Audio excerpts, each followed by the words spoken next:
Hi everybody. I am Mallory. I'm back again from youradventurecoach.com, and I'm excited to share with you today some tips on finding the best fitting hiking shoe for you and for your feet. All right, so let's just dive right into that.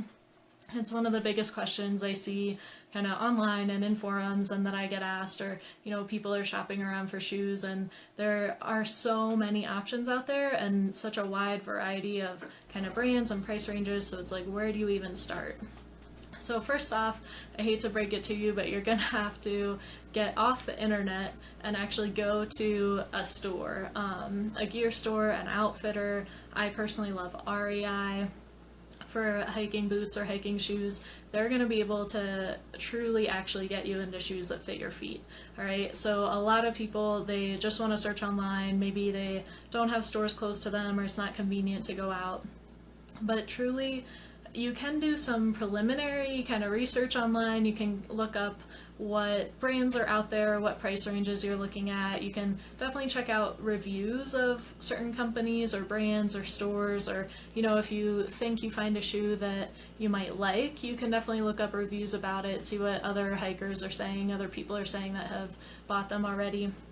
But here's the thing, those people on the internet, those companies and brands trying to sell to you online, and as well as people who are writing the reviews online, they don't know anything about your feet. So they might be like, oh, these are the worst shoes ever, they gave me blisters, they were too tight, they were poking me in the heels or something, but that is kind of meaningless to you because your feet are going to be shaped differently than theirs were, than that reviewer was. So definitely take reviews like that with a grain of salt, or even people's opinions when, if you just kind of ask the general public or ask on Facebook, hey, what hiking shoes do you like?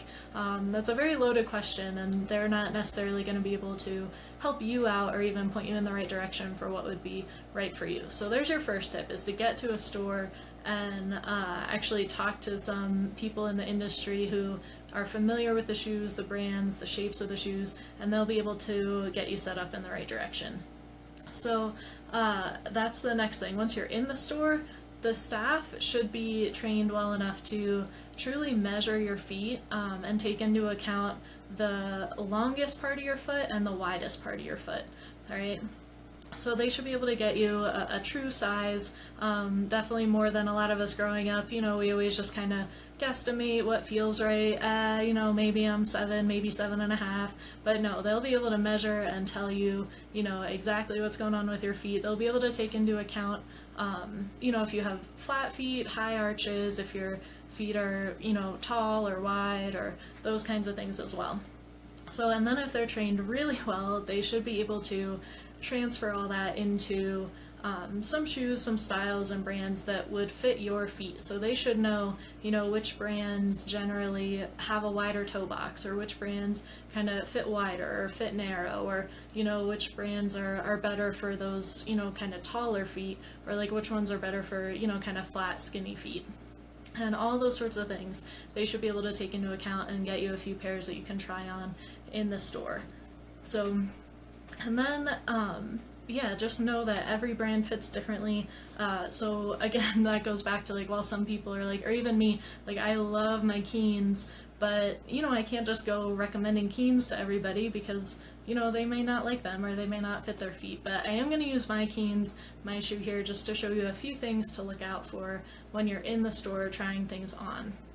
So let's say they give you a shoe. You should be able to try on your shoe and definitely walk around the store, hang out in it for quite a while, go up and down stairs if they have them, go up and down inclines if they should have some sort of ramp or an incline ramp that you can kind of test out. And you want to be looking for, when you go downhill, you definitely want to make sure that your toes aren't totally scrunching up, kind of jamming against the toe box. So this part of the shoe should actually be, supporting your ankle and foot a little bit, kind of holding it back from sliding all the way towards the front. That's definitely going to save your toes and save a lot of blisters. And then on the uphills, you want to make sure that your heels aren't slipping out so that you don't have a lot of sliding in and out of the shoe here. Alright, so those are some of the big things, the most obvious things you want to look for, that the shoe should be mostly holding your foot in place so that you're not sliding around or sliding back and forth in there. And then, but that being said, a lot of hikers may have issues then here, kind of on the tops of their feet. They may notice almost like a pressure point or some bad pressure here. And so you don't want that either. So, and then that goes into just the overall shape of the shoe.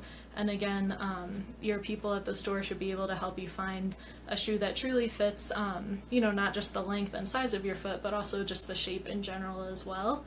And then another thing that I feel like bothers hikers a lot, or that people will notice a lot that hurts them, is sometimes this part of the shoe can kind of pinch your heel, your Achilles tendon. Sometimes that can be too tight or too narrow, so that's just something to take into account.